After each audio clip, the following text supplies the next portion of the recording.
السلام علیکم ورحمۃ اللہ وبرکاتہ۔ رمضان کے مبارک مہینے میں ہم لوگ قرآن مجید کی خوب تلاوت کرتے ہیں۔ کوئی 5 قرآن مجید رمضان کے مہینے میں مکمل کرتا ہے، تو کوئی 2، تو کوئی 3، کوئی 4۔ ایٹ لیسٹ ایک تو ہر مسلمان رمضان کے مہینے میں قرآن مجید مکمل کر ہی لیتا ہے۔ جب قرآن مجید مکمل ہو تو ہمیں اپنی فیملی کے ساتھ ایک بڑا خاص اور امپورٹنٹ عمل ہے جو کرنا چاہیے۔ صحابی رسول حضرت انس رضی اللہ تعالیٰ عنہ، جو حضور علیہ الصلوۃ والسلام کے خادم خاص تھے، جب قرآن مجید مکمل ہوتا تو وہ اپنی فیملی کے ساتھ اس عمل کو کیا کرتے تھے۔ وہ عمل کون سا ہے؟ بہت امپورٹنٹ ہے، بہت خاص ہے۔ اس لیے میں آپ لوگوں کو بتانے جا رہا ہوں کہ جب آپ کا قرآن مجید مکمل ہو تو آپ اس عمل کو ضرور کیجئے۔ دعاؤں کے قبول ہونے کا موقع ہوتا ہے جب قرآن مجید مکمل ہوتا ہے۔ رمضان کے مہینے میں پھر یہ دعا کے قبول ہونے کا موقع اور خاص ہو جاتا ہے۔ تو وہ عمل جو صحابی رسول خادم خاص حضرت انس رضی اللہ تعالیٰ عنہ کیا کرتے تھے، وہ عمل کون سا ہے؟ رسول اللہ صلی اللہ علیہ وسلم کے خادم خاص سیدنا حضرت انس رضی اللہ تعالیٰ عنہ جب قرآن مجید مکمل فرماتے تو اپنے گھر والوں کو جمع فرماتے اور ان کے لیے دعا فرماتے۔ قرآن مجید کی تکمیل کا جو موقع ہے، یہ دعا کے قبول ہونے کا موقع ہے۔ جب قرآن مجید مکمل ہوتا ہے نا، تو اللہ تعالیٰ دعاؤں کو قبول فرماتا ہے۔ اسی لیے آپ نے دیکھا ہوگا کہ جب تراویح کا قرآن مجید مکمل ہوتا ہے تو بہت بڑا مجمع امام صاحب کے ساتھ مل کر رو رو کر گڑ گڑا کر دعائیں مانگتا ہے، کیونکہ قرآن مجید کا مکمل ہونا یہ دعا کی قبولیت کا بڑا خاص موقع ہے۔ تو ہمیں اور آپ کو کیا کرنا ہے؟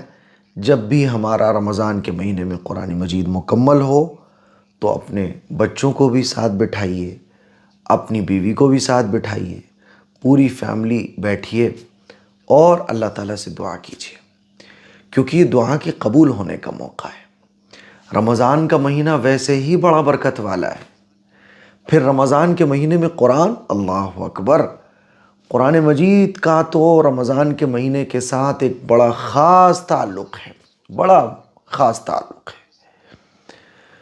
پھر یہ دعاؤں کے قبول ہونے کا موقع ویسا ہی ہے۔ سوچیے ذرا کہ رمضان میں اس دعا کے قبول ہونے کے ٹائم کی کتنی اہمیت بڑھ جاتی ہے۔ اسی لیے جو عمل ہمیں کرنا ہے وہ کیا کرنا ہے؟ آپ کا قرآن مجید مکمل ہوا، بیوی کا ہو رہا ہے، شوہر بھی بیٹھے، بچے بھی بیٹھے اور پورا گھر بیٹھ کر دعائیں مانگ رہا ہو۔ آپ کا قرآن مجید مکمل ہوا ہے، بیوی کو بھی بٹھائیے، بچوں کو بھی بٹھائیے اور پوری فیملی مل کر اللہ سے دعائیں مانگ رہی ہو۔ دعا کیسے مانگے؟ قرآن مجید جب آپ کا مکمل ہو گیا تو آپ ایک تو دعا ختم قرآن جو قرآن مجید کے لاسٹ میں ہوتی ہے، وہ بھی آپ دعا پڑھ سکتے ہیں۔ اگر وہ دعا نہ پڑھیں تو آپ کیا کریں؟ جب قل اعوذ برب الناس، جب آپ نے آخری سورت قرآن مجید کی پڑھی تو اب آخری سورت پڑھنے کے بعد آپ دوبارہ سورہ فاتحہ پڑھیں، اور سورہ فاتحہ پڑھنے کے بعد الف لام میم کا ایک رکوع پڑھ لیں بس۔ الف لام میم ذالک الکتاب لا ریب فیہ، ایک رکوع تک بس۔ ایک رکوع پڑھنے کے بعد اب آپ دعا کے لیے ہاتھ اٹھائیں۔ دعا کے لیے ہاتھ کیسے اٹھانا ہے؟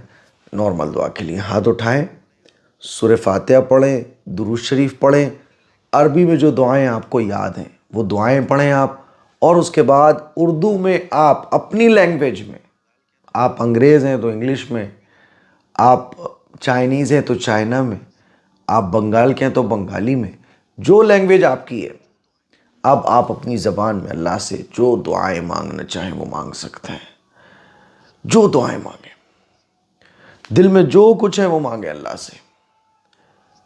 پریشانیاں سولوشن اللہ سے مانگیں، بیماریاں صحت اللہ سے مانگیں، راستے اللہ سے مانگیں، محبتیں اللہ سے مانگیں، نفرتوں کا خاتمہ اللہ سے مانگیں، آخرت اللہ سے مانگیں، جنت اللہ سے مانگیں، جہنم سے پناہ اللہ سے مانگیں۔ اپنی فیملی کے ساتھ دعا مانگیں، زور زور سے مانگیں، رو رو کر مانگیں، باقی سارے لوگ آمین کہیں۔ تو یہ وہ عمل ہے جو صحابی رسول حضرت انس رضی اللہ تعالیٰ عنہ کیا کرتے تھے، اور ہمیں اور آپ کو بھی یہ عمل کرنا چاہیے۔ تو جب بھی رمضان کے مہینے میں آپ کا قرآن مجید مکمل ہو، پہلا، دوسرا، تیسرا، دعا کے قبول ہونے کا یہ خاص ٹائم آپ سے مس نہیں ہونا چاہیے بس۔ اسی لیے مجھے آپ کو یہ بتانا پڑ رہا ہے ویڈیو کے ذریعے کہ یہ دعا کے قبول ہونے کا ایک بڑا خاص موقع ہے، اس موقع کو ہمیں اور آپ کو مس نہیں ہونے دینا۔ مجھے امید ہے کہ یہ ویڈیو آپ کو سمجھ آیا ہوگا، پسند آیا ہوگا۔ اس کلپ کو شیئر کریں، دوسروں تک پہنچائیں، میرے لیے دعا کریں۔ السلام علیکم ورحمۃ اللہ وبرکاتہ۔